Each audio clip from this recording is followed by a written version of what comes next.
الرحیم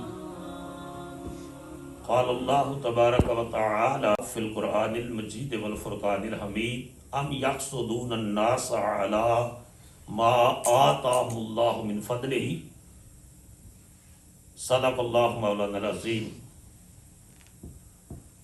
اللہ جل مجدہ کی حمد و ثنا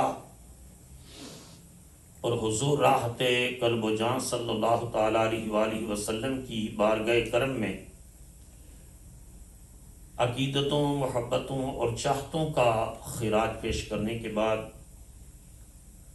برادران اسلام، الحمدللہ آج جمعۃ المبارک جس کو سید الایام دنوں کا سردار حدیث پاک میں کہا گیا ہے، اس کی پرنور اور پرسعید ساعتوں میں جس موضوع پر میں مختصر گفتگو کروں گا وہ قرآن و سنت کی روشنی میں حسد اور اس کے نقصانات ہیں۔ حسد کیا ہے؟ جس کو انگریزی میں جیلسی کہتے ہیں۔ حسد کرنے والا جو ہے وہ جب اپنے کسی بھائی کو، کسی دوست کو، کسی کولیگ کو، کمیونٹی کے کسی ممبر کو گرو کرتا دیکھتا ہے، کامیاب ہوتا دیکھتا ہے، آگے بڑھتا دیکھتا ہے، تو اس کے دل کے اندر جو ہے وہ ایسے جذبات پیدا ہوتے ہیں کہ اس سے یہ نعمت چھن جائے اور اس سے چھن کر مجھے مل جائے۔ بسا اوقات اس مقصد کے لیے وہ شخص الزام تراشیاں بھی کرتا ہے، کوشش بھی کرتا ہے، اپنے وسائل بھی استعمال کرتا ہے کہ فلاں شخص سے یہ نعمت، یہ سعادت چھن جائے اور اس کی جگہ مجھے مل جائے۔ اس کی قرآن مجید کے اندر سخت مذمت کی گئی ہے۔ ایک دوسرا جذبہ ہے، ایک دوسری سوچ ہے، ایک دوسری تھنکنگ ہے کہ اس شخص کو اللہ نے جو مال دیا ہے، جو علم دیا ہے، جو عزت دی ہے، جو شہرت دی ہے، اللہ اس کی بھی برقرار رکھے اور اللہ اپنے فضل سے مجھے بھی عطا فرمائے۔ اس کو رشک کہتے ہیں، بولو اس کو رشک کہتے ہیں، اور یہ جائز ہے۔ رشک جائز ہے، مگر حسد جو ہے وہ سخت نقصان دہ ہے اور اس کی سخت مذمت آئی ہے۔ اللہ پاک نے اپنے حبیب کریم صلی اللہ تعالیٰ علیہ وآلہ وسلم کو یہ ارشاد فرما دیا کہ میرے محبوب اللہ کی بارگاہ میں یہ دعا مانگو، وَمِن شَرِّ حَاسِدٍ إِذَا حَسَدَ، اے اللہ میں حسد کرنے والے کے حسد سے تیری پناہ مانگتا ہوں۔ تو اللہ تعالیٰ سے یہ دعا مانگے کہ میرا جو دشمن ہے، میرا جو مخالف ہے، میرا جو حاسد ہے، میرا جو ناقد ہے، بے جا تنقید کرنے والا، کریٹک، اس کے شر سے اور اس کی فتنہ انگیزی سے اللہ تو مجھے پناہ عطا کر سکتا ہے، تو میری حفاظت کر سکتا ہے۔ نبی کریم علیہ الصلوۃ والسلام ہمیشہ اللہ کی بارگاہ میں دعا مانگا کرتے تھے، اے اللہ مجھے مقصود بنانا، مجھے حاسد نہ بنانا۔ مقصود وہ ہے جس سے حسد کیا جاتا ہے، کہ کوئی میرے ساتھ حسد کرتا ہے تو کرتا رہے، لیکن میرے دل میں کسی کے بارے میں نیگیٹیوٹی، منفی خیالات، یا کسی کی عزت، دولت، شہرت، مقامات کو دیکھ کر جلنے کی تمنا پیدا نہ ہو، بلکہ اگر کسی کی عزت، شہرت، دولت کو دیکھے تو دعا کرے اللہ اس کو جو تو نے عطا کیا ہے اس میں اضافہ فرما، لیکن اپنے فضل سے مجھے بھی عطا فرما۔ اس کی جو ہے وہ تحسین کی گئی کہ ایسی دعا انسان کے اندر خیال آ سکتا ہے کہ یہ مجھ سے آگے کیوں ہے، مسابقت، آگے بڑھنا، یہ ایک فطرت انسانی میں ہے۔ اور شاہ عبد العزیز رحمۃ اللہ علیہ نے بڑی پیاری بات لکھی، اللہ اکبر۔ آپ نے لکھا آسمانوں پر جو پہلا گناہ ہوا وہ حسد کا تھا۔ بولو وہ کیا تھا؟ حسد کا تھا. آپ نے فرمایا زمین کے اوپر جو پہلا گناہ ہوا وہ حسد کا تھا. لوگوں نے پوچھا حضور وضاحت کریں کہ آسمانوں پر کون سا گناہ ہوا جو حسد کا تھا؟ فرمایا جب اللہ پاک نے فرشتوں کو حکم دیا کہ آدم کو سجدہ کرو، اور یہ ابلیس کثرت عبادت کی وجہ سے، جو جن ہے اللہ نے اس کو فرشتوں کی مجلس میں بٹھا دیا تھا کثرت علم اور کثرت عبادت کی وجہ سے، لیکن جب اللہ پاک نے حکم دیا کہ آدم کو سجدہ کرو تو تمام ملائکہ سجدے میں گر گئے الا اس ابلیس ابا واستکبر وکان من الکافرین، سوائے شیطان کے، سوائے ابلیس کے کہ اس نے تکبر کیا اور کافروں میں سے، انکار کرنے والوں میں سے ہو گیا. دوسرے مقام پر آتا ہے کہ اللہ تعالیٰ نے اس سے پوچھا، قرآن مجید میں اللہ نے پوچھا کہ ما مانا آقا ان تسجد اذا امرتک، جب میں نے تجھے حکم دیا ہے کہ آدم کو سجدہ کرو تو کس چیز نے تجھے سجدہ کرنے سے روکا ہے، اور کیوں تو نے آدم کو سجدہ نہیں کیا؟ اس نے جو جواب دیا وہ ہر جیلسی کرنے والا، حسد کرنے والا، اس کی سائیکالوجی ہے، اس کی مینٹالٹی ہے، اس کی سوچ ہے، اس کی فکر ہے. قرآن مجید نے اس ابلیسی فکر کو، اس شیطانی فکر کو، اس شیطانی سوچ کو یوں بیان کیا کہ ابلیس اللہ سے کہنے لگا انا خیر منہ، میں آدم سے بہتر ہوں، خلقتنی من نار و خلقتہ من طین، تو نے آدم کو مٹی سے پیدا کیا اور مجھے آگ سے پیدا کیا. آگ سے پیدا ہونے والا مٹی سے پیدا ہونے والے سے بہتر ہوتا ہے، اس وجہ سے میں آدم سے بہتر ہوں، تو میں افضل اور اعلیٰ ہو کر اپنے سے جو کم تر ہے اس کو سجدہ کیوں کروں؟ یہ اس کی سوچ تھی. آج دنیا میں جو بھی کسی سے حسد کرتا ہے، بھائی بھائی سے کرے، دوست دوست سے کرے، بزنس مین سے کرے، دکاندار سے کرے، پروفیشنل جیلسی ہو یا فیملی کے اندر جیلسی ہو، تو جو ابلیسی سوچ ہے نا وہ یہی ہے، انا خیر منہ، آئی ایم بیٹر دین ہم، آئی ایم بیٹر دین ہر، میں اس سے بہتر ہوں. تو جب میں اس سے بہتر ہوں تو اس کو یہ شہرت، اس کو یہ مقام، اس کو یہ مرتبہ، اس کو یہ منصب کیوں ملا ہے؟ یہ تو مجھے ملنا چاہیے. پھر وہ سازشیں کرتا ہے یا کرتی ہے اس کے خلاف کہ فلاں خاتون کا بیٹا کامیاب کیوں ہو گیا ہے، اس کو میڈل کیوں مل گیا ہے، اس کے امتحانات میں نمبر زیادہ کیوں آ گئے ہیں، اس کا کاروبار کیوں چل پڑا ہے، اس کی معاشرے میں عزت کیوں ہے. تمام کمیونٹیز کے اندر یہ بیماری ہے، بدقسمتی سے سب کانٹیننٹ کے اندر یہ بیماری زیادہ ہے. پاکستان، انڈیا اور بنگلہ دیش زیادہ اس بیماری کا شکار ہیں. وہ اتوار کے اتوار بابوں کے پیچھے بھاگ رہے ہوتے ہیں، تویز دھاگا اور گنڈے کرنے والوں کے پاس بھاگ رہے ہوتے ہیں، جو تعویذ لے کر کے کسی کو نقصان پہنچانے کی کوشش کرے. لیکن اگر ساری کائنات بھی مل کر کسی کو نقصان پہنچانا چاہے مگر اللہ نہ پہنچائے تو ساری کائنات نقصان بولو نہیں پہنچا سکتی. اور اگر ساری کائنات مل کر کسی کو نفع دینا چاہے مگر اللہ نہ اس کو نفع دینا چاہے تو وہ اس کو نفع نہیں مل سکتا.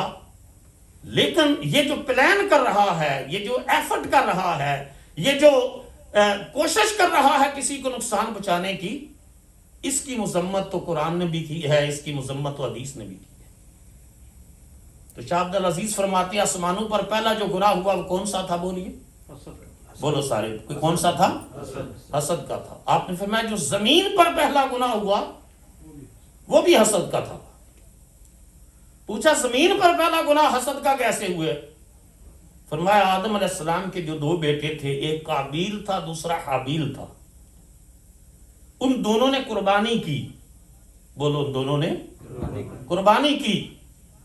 جب قربانی کی تو اس دور میں قربانی کی قبولیت کی نشانی یہ ہوتی تھی کہ آسمان سے بجلی آتی اور بجلی آ کر جس جانور کو قربان کیا ہے اس کو جلا دیتی، بسم کر دیتی، خاکستر کر دیتی، وہ قبولیت کی علامت ہوتی. اور جس کے قربان شدہ جانور کو آسمان سے بجلی یا آگ آ کر بسم نہیں کرتی، وہ اس بات کی نشانی ہوتی کہ اس کی قربانی قبول نہیں ہوئی. تو قابیل نے بھی قربانی کی اور حابیل نے بھی قربانی کی. اللہ نے حابیل کی قربانی کو قبول فرما لیا اور قابیل کی قربانی کو رد فرما لیا. تو قرآن مجید میں آتا ہے کہ قابیل حابیل سے کہنے لگا، آدم علیہ السلام کے بیٹے ہیں، قابیل حابیل سے کہنے لگا کہ میرے بھائی تیری قربانی قبول ہوئی ہے، میری قبول نہیں ہوئی تو میں تجھے قتل کر دوں گا، میں تجھے قتل کر دوں گا. تھریٹ کیا قتل کرنے کے لیے. تو آگے سے حابیل نے کہا بھائی اگر میری قربانی میرے رب نے قبول کر لی ہے تو یہ میرے رب کا فضل ہے. اور ساتھ قرآن مجید نے اس کریکٹر کی بھی نشاندہی کی ہے کہ انما یتقبل اللہ من المتقین. اللہ کا اصول یہ ہے کہ اللہ پرہیزگاروں کی قربانیاں قبول کرتا ہے. اونچا بولو نا. اور اگر تم پرہیزگاری اختیار کرتا تو تجھے تیری بھی قبول ہو جاتی. لیکن وہ حسد کی آگ میں اس قدر بجھا ہوا تھا، جلا ہوا تھا قابیل، کہ اس نے حابیل کو قتل کر دیا. بھائی نے بھائی کو قتل کر دیا. تو شاہ عبد العزیز فرماتے ہیں کہ زمین کے اوپر پہلا گناہ وہ بھی حسد کا ہوا. حضرت یوسف علیہ السلام، اس سے آگے پھر چلے. حضرت یوسف علیہ السلام یعقوب علیہ السلام کے بیٹے ہیں، بہت خوبصورت ہے. آج بھی ان کے حسن کی مثالیں دی جاتی ہیں. اور کہا گیا کہ حسن یوسف پہ کٹی مصر میں انگشت زنا، سر کٹاتے ہیں تیرے نام پہ مردان عرب. تو باپ کا بھی فطرتی طور پر جو انکلائنیشن ہے، رجحان ہے، سم ٹائم بیٹے اور بیٹی میں سے کسی کی طرف زیادہ ہوتا ہے. حضرت یعقوب علیہ السلام کا رجحان یوسف کی طرف زیادہ ہے. ان کی دوسری بیوی سے جو بیٹے ہیں وہ حسد کرتے ہیں اس بات سے کہ یوسف اور بنیامین سے زیادہ ابا جی پیار کرتے ہیں. اور اس کی تفصیل میں جانے کی ضرورت نہیں، آپ نے سن رکھا ہے کہ پھر جو ہے وہ ابا جی سے کہا کہ آپ ہمارے اوپر ٹرسٹ نہیں کرتے، یوسف کو ہمارے ساتھ بھیجیں اور ہم آج اس کو ذرا انٹرٹین کروائیں گے، باہر لے کر جائیں گے، گھومیں پھریں گے. آپ نہیں مانے، لیکن اصرار کیا کہ آپ ہمارے اوپر اعتماد کیوں نہیں کرتے، ہم آپ کے بیٹے ہیں. اور لے گئے ہیں اور لے جا کر کے پھر یوسف کو جو ہے قتل کرنا چاہا ہے. کہ ان میں سے ایک یہودا بولا، اس نے کہا قتل نہ کرو، کسی کنویں میں پھینک دو، آپ درندے کھا جائیں گے، یہ کام اتنا بڑا ظلم تھا نہ کرو قتل جا. اور انہوں نے پھر کنویں میں پھینکا ہے اور خود جو ہے وہ جانور کو ذبح کر کے اس کا خون یوسف کی قمیض کو لگا کر کے جو ہے لے آئے ہیں اور کہا ہے کہ اس کو بھیڑیا کھا گیا ہے اور خود یوسف کو دھکا دے دیا ہے. لیکن وہ شمع کیا بجھے جسے روشن خدا کرے. جس کو رب بچانا چاہے اس کو کون مار سکتا ہے. ایک روایت موجود ہے کہ جبرائیل امین سب سے پہلے کائنات میں زمین پر سب سے ہائیسٹ سپیڈ کے اندر آسمانوں سے کب آئے، پوچھا گیا تو جبرائیل امین نے کہا کہ جب ابراہیم کی چھری اسماعیل کے گلے کے قریب پہنچ گئی تھی اور مجھے آرڈر ہوا تھا، جبرائیل جا خبردار ابراہیم کی چھری میرے اسماعیل کی گردن پر نہ چلے، اس وقت سے پہلے اس کو وہاں سے اٹھا اور جنتی جانور وہاں رکھ دے. کہا وہ چھری اٹھا کر گلے پر چلانے لگے تھے اور میں وہاں سے چلا تھا اور میں نے اسماعیل کو بچا لیا، اللہ کے حکم سے بچا لیا. پھر کب آئے؟ کہا پھر بھائیوں نے یوسف کو دھکا دے دیا تھا، کنویں میں دھکا دے دیا تھا اور آرڈر آیا خبردار میرے یوسف کے کپڑے بھی میلے نہ ہوں، کپڑے بھی گیلے نہ ہوں، پانی ان سے ٹچ نہ کرے، نہ کوئی مٹی لگے. تو کہا یہ دھکا دے چکے تھے، میں وہاں سے چلا تھا اور میں نے اپنے پروں پر یوسف کو اٹھا لیا. کہا تیسری بار جب غزوہ احد میں کفار مکہ مشرکین مکہ نے محمد صلی اللہ علیہ وسلم پر اٹیک کیا، حضور پر حملہ کیا، حضور کے دندان مبارک شہید ہوئے، حضور کے رخساروں کے اندر جو ہے وہ زخم آئے، اس وقت میں نے وہ خون اٹھا لیا تھا کہ زمین پر گرا تو بڑی تباہی مچے گی۔ تو یہ یوسف کے بھائیوں نے کیا کیا؟ حسد کیا، جلسی کی، مگر اللہ کا فیصلہ دیکھو نا، حسد کرنے والا نامراد ہوتا ہے، اور جس سے حسد کیا جاتا ہے اللہ اس کو کامیاب و کامران فرماتا ہے۔ اور پھر وہی وقت آتا ہے کہ یہی دھکے دینے والے، حسد کرنے والے، جب یوسف مصر کے تخت پر بیٹھتا ہے تو گھٹنے سب نے ڈال کر کے وہ جو خواب بچپن میں دیکھا تھا کہ ابا جی میں نے دیکھا ہے کہ چاند اور ستارے مجھے سجدہ کر رہے ہیں، اب وہی بھائی گھٹنے ٹیک کر سجدے کرتے ہیں، وہ سجدہ تعظیمی تھا۔ اللہ نے فرمایا میرا فیصلہ یہ ہے کہ میں جس کو چاہوں عزت عطا کر دوں، وَتُعِزُّ مَن تَشَاءُ وَتُذِلُّ مَن تَشَاءُ، جس کو چاہے عزت عطا کر دے، جس کو چاہے ذلت عطا کر دے۔ عزت اور ذلت رب کے ہاتھ میں ہے، کوئی انسان کسی کو خراب نہیں کر سکتا، بشرطے کہ اس کے اندر اپنی کوالٹی ہو، اپنی اس کے اندر خوبی ہو، تو پھر جو ہے وہ اس وقت تک وہ کوئی اس کو۔ اور پھر نبی کریم علیہ الصلوۃ والسلام نے جب دعوت حق کا آغاز کیا، بلکہ رسول اللہ پیدا ہوتے ہیں تو ایک یہودی مکہ مکرمہ میں چیخا، اور اس نے کہا آج فلاں ستارہ اپنی جگہ سے حرکت کر گیا ہے، فلاں ستارہ حرکت کر گیا ہے، اس وجہ سے کر کے اے سرداران قریش مجھے لے چلو، آج کوئی بچہ پیدا ہوا ہے، وہ بچہ دکھاؤ۔ وہ انہوں نے کہا عبد المطلب کے مرحوم بیٹے عبداللہ کے گھر بچہ پیدا ہوا ہے، ان کے یتیم، کہا مجھے لے چلو۔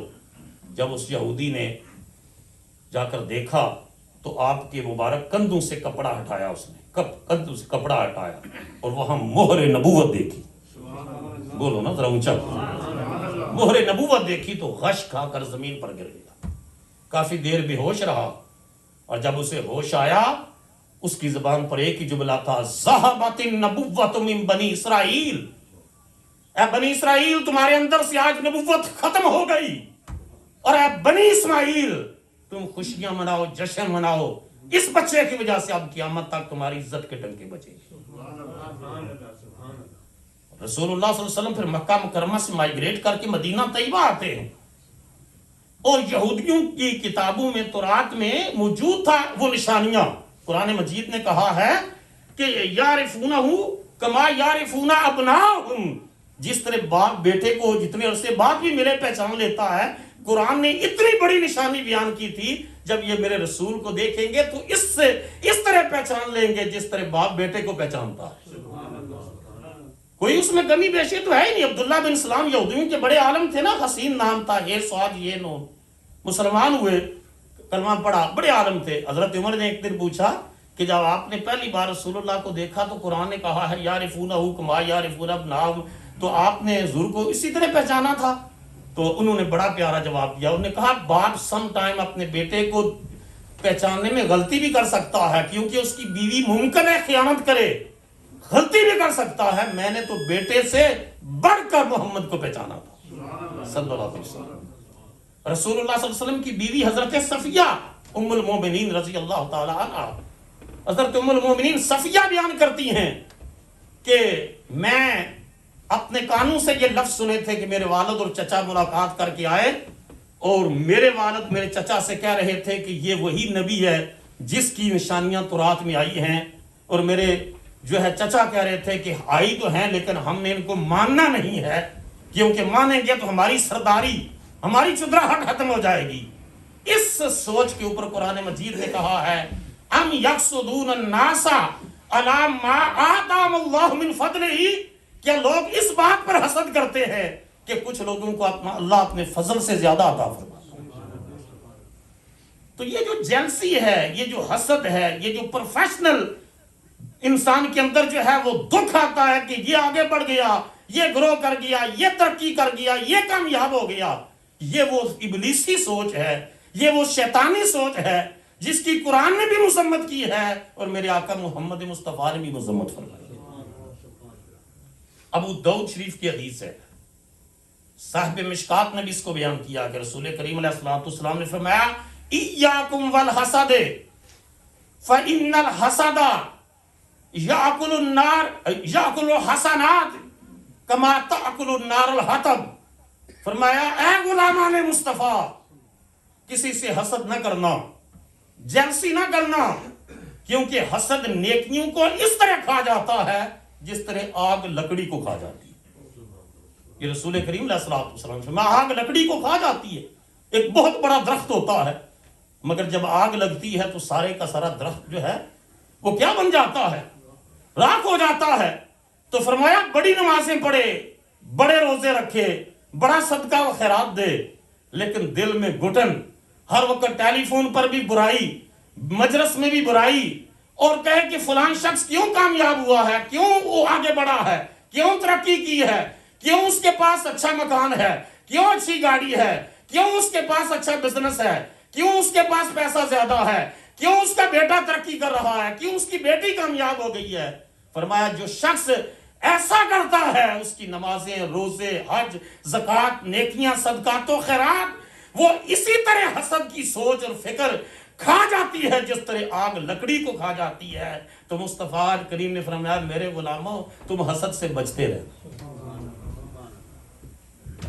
عبداللہ بن عمر بن عاص رضی اللہ تعالیٰ عنہ بیان کرتے ہیں کہ ایک دن نبی کریم علیہ الصلوۃ والسلام ہمیں درس دے رہے تھے، اور دوران درس ہم حضور نے ارشاد فرمایا تھوڑی دیر کے بعد ہماری مجلس میں ایک جنتی آنے والا ہے۔ اونچا بولو ذرا، کون آنے والا ہے؟ سارے بولو، جنتی آنے والا ہے۔ اب تھوڑی دیر ہوتی دروازہ کھلتا نا تو ہر کسی کی نظر جاتی کہ وہ کیسا خوش نصیب ہے جس کے جنتی ہونے کی ضمانت محمد عربی دے رہے صلی اللہ تعالی وسلم۔ تھوڑی دیر گزرتی دروازہ کی طرف نگاہیں جاتی، حضور نے فرمایا کوئی آ رہا ہے جنتی ہماری مجلس میں، کوئی آ رہا ہے، کون ہے خوش نصیب؟ عبداللہ بن عمر بن عاص رضی اللہ تعالیٰ عنہ کہتے ہیں کہ ایک انصاری صحابی آئے اور انہوں نے جوتے اس طرح بغل میں لے ہوئے تھے، تازہ وضو کیا تھا، تازہ وضو کی وجہ سے ان کی داڑھی مبارک سے وضو کے پانی کے قطرات ٹپک رہے تھے، اور آ کر مجلس میں پیچھے بیٹھ گئے۔ ہمیں اندازہ ہو گیا یہی وہ خوش نصیب ہے جس کے جنتی ہونے کی ضمانت زبان رسالت نے۔ فرماتے ہیں میں اس سوچ میں پڑ گیا، کیا سوچ تھی؟ سبحان اللہ سبحان اللہ۔ آج ہماری سوچ یہ ہے کہ میں پتا کروں یہ کامیاب کس طرح ہوئے، پیپر کس طرح لبے، کوئی بھی گڈیاں کس طرح چل پیا نے، کوئی بھی دکان کس طرح گرو کر رہی ہے، تاکہ میں پیچھوں اس لائن نو کٹاں، کوشش کراں کہ ایسے ایسے بد نصیب ہیں اس ملک میں جو امیگریشن کو کالیں کر کے کہتے ہیں کہ فلاں بندے کا کام نہ کرنا کیونکہ وہ جو ہے اس طرح کا، اور ایسے کیسز ہیں ہماری کمیونٹی میں، ان بدبختوں کے جو لوگوں کے امیگریشن کے پیپر خراب کرتے ہیں، بزنس خراب کرتے ہیں، ریپوٹیشن خراب کرتے ہیں، ان کے کردار کے اوپر انگلیاں اٹھاتے ہیں، ان کے اوپر الزامات لگاتے ہیں، اتہامات کی بارش کر دیتے ہیں۔ لیکن رب کا فیصلہ یہ ہے کہ حسد کرنے والا ذلیل ہوتا ہے، مقصود کو اللہ عزتیں عطا فرماتا ہے۔ اب عبداللہ بن عمر بن عاص کی سوچ یہ دیکھیے، ہماری سوچ اور ان کی سوچ میں فرق دیکھیے۔ وہ کہتے ہیں کہ میں نے اب اس ٹو میں لگ گیا کہ میں اس نصاری صحابی کا عمل دیکھوں گا کہ یہ عمل کون سا کرتا ہے جس کی وجہ سے رسول اللہ نے اس کی زندگی میں اس کے جنتی ہونے کی گارنٹی دے دی۔ آپ فرماتے ہیں میں چلا گیا اور میں نے جا کر کے اس رات ان کے گھر گیا، اور میں نے تھوڑا سا بہانہ کیا، کسی توریہ کیا، جھوٹ تو جائز نہیں ہے، توریہ جائز ہے، توریہ جائز ہے۔ توریہ کیا ہوتا ہے کہ جب رسول اللہ صلی اللہ علیہ وسلم صدیق اکبر ان کے ساتھ مل کر ہجرت کی رات نکلے ہیں تو ایک راستے میں کافر ملا، وہ حضور کو نہیں پہچانتا تھا، وہ بزنس ریلیشنز تھے حضرت ابو بکر کے ساتھ۔ پوچھا ابو بکر من ھذا، یہ کون ہے؟ اور ادھر اعلان ہو چکا تھا کہ جو رسول اللہ کو معاذ اللہ قتل کرے گا 100 سرخ اونٹ ملیں گے۔ تو حضرت صدیق اکبر نے توریہ کیا کہ یہ میرے دوست ہیں، یہ میرے دوست ہیں۔ توریہ جائز ہے۔ ایک بہت بڑے پاکستان کے بزرگ عالم، ان کے بارے میں وہ ٹیلی فون آیا اور وہ ٹیلی فون سننا نہیں چاہتے تھے، ٹیلی فون میں نے پڑھا، سننا نہیں چاہتے تھے، اور وہ لیٹے ہوئے تھے اور ٹیلی فون آیا اور ان کے خادم نے کہا فلاں شخص کا فون ہے، تو آپ نے فرمایا اس کو کہہ دو کہ وہ بیٹھے ہوئے نہیں ہیں. آپ نے فرمایا اس کو کہہ دو کہ وہ بیٹھے ہوئے نہیں ہیں، اس میں جھوٹ نہیں ہے، لیٹے ہوئے ہیں. تو توریہ جائز ہے اپنے آپ کو بچانے کے لیے، کسی حکمت کی جھوٹ جائز نہیں ہے. تو کہتے ہیں میں توریہ کیا، عبداللہ بن عمر بن عاص کہتے ہیں، اور اس کے گھر جا کر کہ میں آج رات جو ہے آپ کے ہاں گزارنا چاہتا ہوں، اور گھر کی کسی ناراضگی کا جو ہے وہ بہانہ کر کے. تو کہتے ہیں میں نے اس سوچ تلاش میں تھا اس کا عمل دیکھوں گا.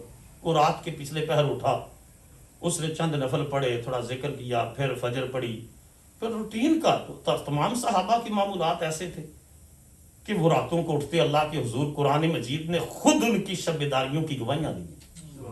تتجافی جنوبہم عن المضاجع، اٹھ فریدہ ستیا، جھاڑو دے مسیر، تو ستا رب جاگدا، تیری ڈاڈے نال پرید.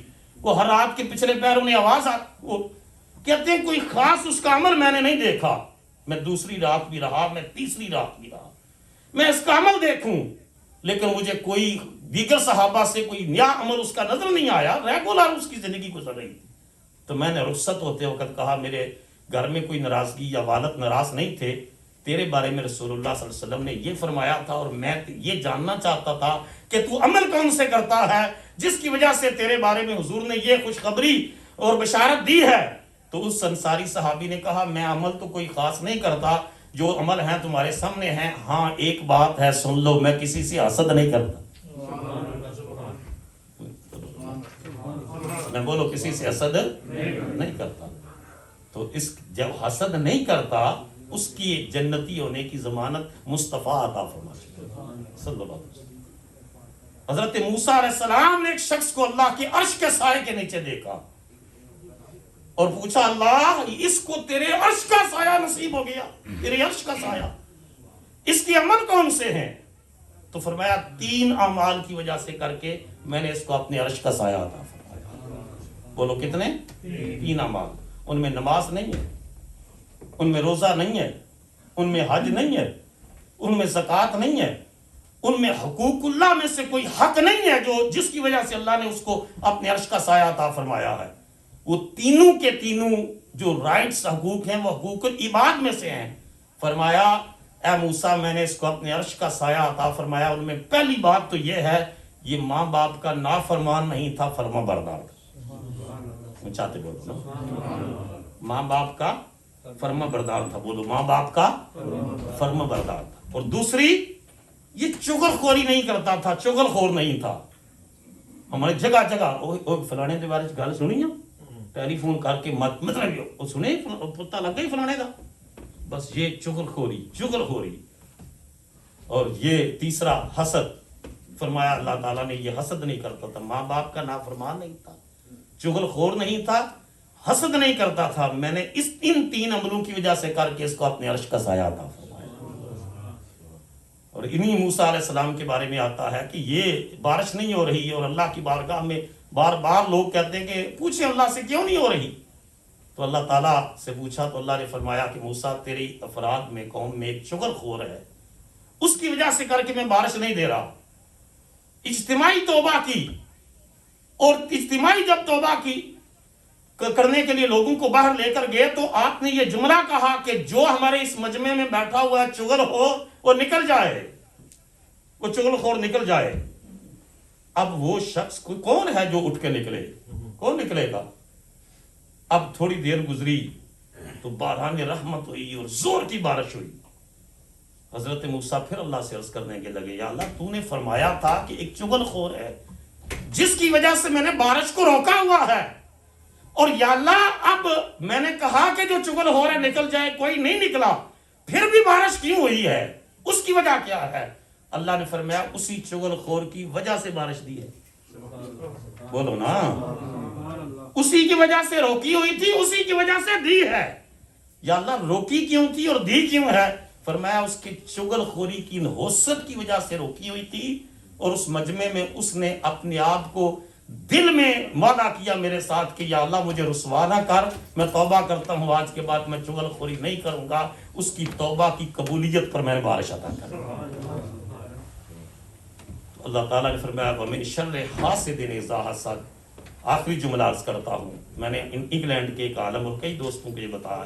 انگلینڈ کے ایک عالم ان کا جملہ پڑھا اگلے دن, بڑا خوبصورت جملہ. اور ہم سب کو چاہیے کہ ہم آخری صورتیں پڑھا کریں, قُلْ أَعُوذُ بِرَبِّ الْفَلَقِ اور قُلْ أَعُوذُ بِرَبِّ النَّاسِ.